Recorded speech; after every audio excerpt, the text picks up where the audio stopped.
This is multiple choice question 14 of chapter 3 of the book of Halliday, Resnick and Crane, and the statement of the problem is an object is free to move on a table except that there is a constant frictional force F that opposes the motion of the object when it moves.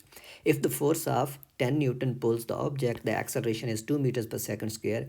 If a force of 20 Newton pulls the object, the acceleration is 6 meters per second square.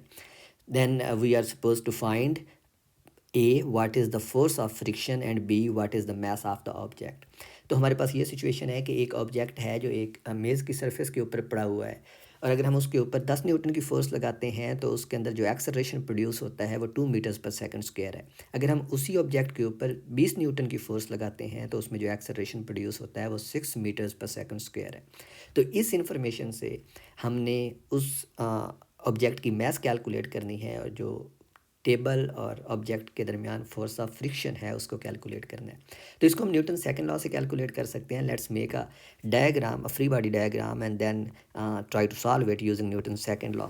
तो फ़र्ज़ करें कि ये table की surface है और इसके ऊपर ये ऑब्जेक्ट पड़ा हुआ है हमारे पास, and this is the object, और इसके ऊपर इस डायरेक्शन में फ़र्ज़ करें फोर्स लग रही है 10 न्यूटन की। तो जब 10 न्यूटन की फोर्स लगती है तो इसमें जो एक्सेलरेशन प्रोड्यूस होता है, let this be the force equals 10 Newton, तो इसमें जो एक्सेलरेशन प्रोड्यूस होता है वो है 2 मीटर्स पर सेकंड स्क्वायर। और टेबल और इस ऑब्जेक्ट के दरमियान फ्रिक्शनल फोर्स भी एग्जिस्ट करती है, तो इस जगह पे सरफेस के में इनमें फ्रिक्शनल फोर्स भी एग्जिस्ट करेगी, और उस फ्रिक्शनल फोर्स को हम स्मॉल एफ से रिप्रेजेंट कर सकते हैं। So this is the direction of frictional force.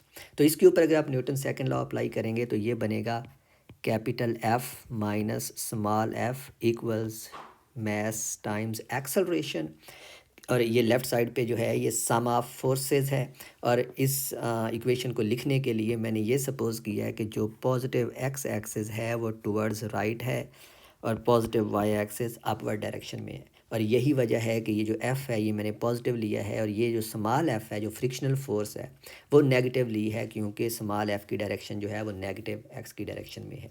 तो ये पहली सिचुएशन है। इसको अगर हम सॉल्व करते हैं तो ये हमें देता है एफ़ इज़ 10 न्यूटन, तो ये बन जाएगा 10 minus F equals 2 times M. This is the first equation. और बिल्कुल यही सिचुएशन अगर हम सेकंड वाली कंडीशन लगाएं, जब फोर्स जो है 20 न्यूटन है, तो उस सिचुएशन में हमारे पास सेम डायग्राम आएगी, सेम ऑब्जेक्ट आएगा, लेकिन जो फोर्स है इस केस में वो आएगी 20 न्यूटन। तो अगर हम फोर्स को रिप्रेजेंट करते हैं तो इस केस में जो एफ़ है वो है 20 न्यूटन, और जो एक्सेलरेशन ये इसमें प्रोड्यूस करती है इस केस में ये 6 मीटर्स पर सेकंड स्क्वायर है। और अगेन फ्रिक्शनल फोर्स जो है वो इस डायरेक्शन में होगी, नेगेटिव एक्स की डायरेक्शन में, और इसको मैंने स्मॉल एफ से रिप्रेजेंट किया था। तो इसके लिए अगर हम न्यूटन सेकंड लॉ लिखते हैं तो ये भी उसी फॉर्म में बनेगा, F minus F equals M times A, और इस केस में जो एफ़ है वो 20 न्यूटन है, तो ये बन जाएगा 20 माइनस एफ़ इक्वल्स 6 एम, क्योंकि जो एक्सेलरेशन है इस केस में वो 6 मीटर्स पर सेकंड स्क्वायर है। तो अब हमारे पास ये दो इक्वेशंस हैं, पहली ये वाली और दूसरी ये वाली, और हमारे पास दो ही क्वांटिटीज़ हैं जो हमने कैलकुलेट करनी है। तो हम इन दो इक्वेशंस को एम और एफ़ के लिए सॉल्व कर सकते हैं। पहले अगर हम इन दोनों इक्वेशंस को सब्ट्रैक्ट करें, यानी इस इक्वेशन में से इस इक्वेशन को सब्ट्रैक्ट करें, तो जो हमारे पास रिज़ल्ट आता है वो कुछ ये आएगा, 10 माइनस 10 10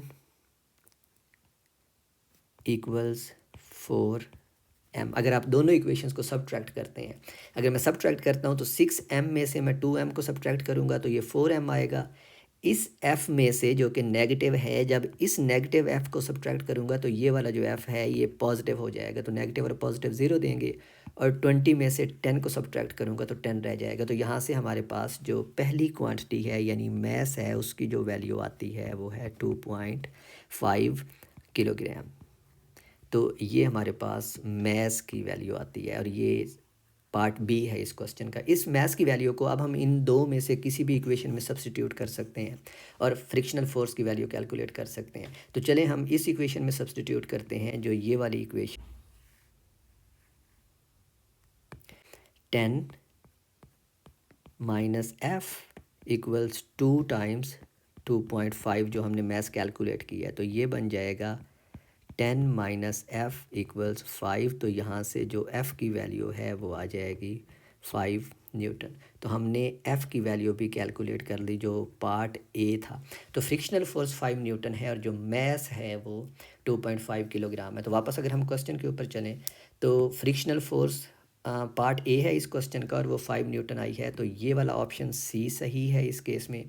और जो बी है इस क्वेश्चन का ऑप्शन जिसमें है what is the mass of the object, तो वो हमने कैलकुलेट की है 2.5 किलोग्राम, तो इस केस में ऑप्शन बी सही है।